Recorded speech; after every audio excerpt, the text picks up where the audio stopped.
Kolbrin Bible Book 6, Book of Morals and Precepts, Chapter 45, Friendship.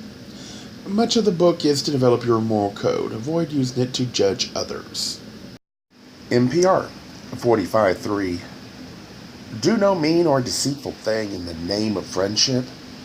He who by turning a friendship to his own advantage wrongs a friend is unworthy of friendship and should be marked among men. NPR 45:4.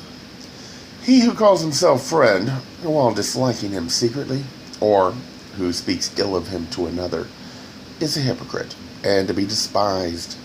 A friend is not the companion of a day, nor the acquaintance of a month.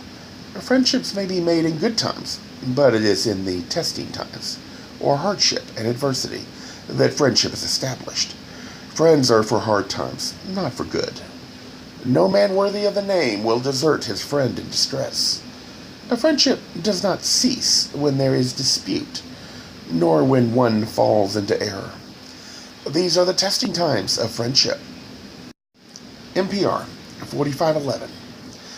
A friend is not one who agrees with your argument. He is not one who frequents your abode.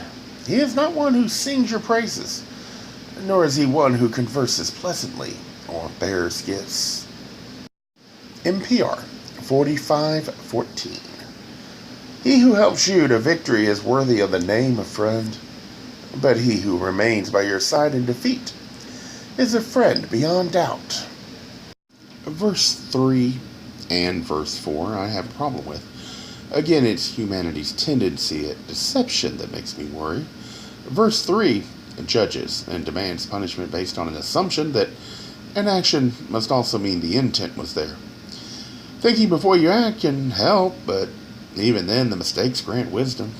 This implies you must be perfect or you must be discarded. Verse 4 seems to contradict verse 3 in my opinion. Desert a friend in distress?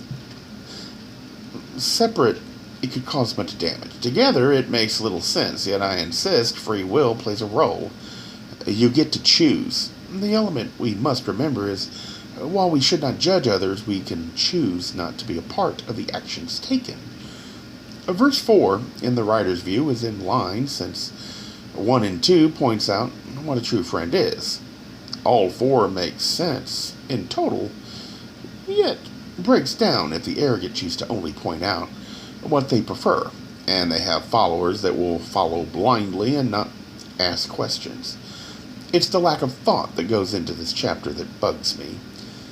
They went for the words without considerations of those in the future that might read them, yet having no idea of the time they are written assume they are wisdom, when in fact it's situational based on so much more than just the words.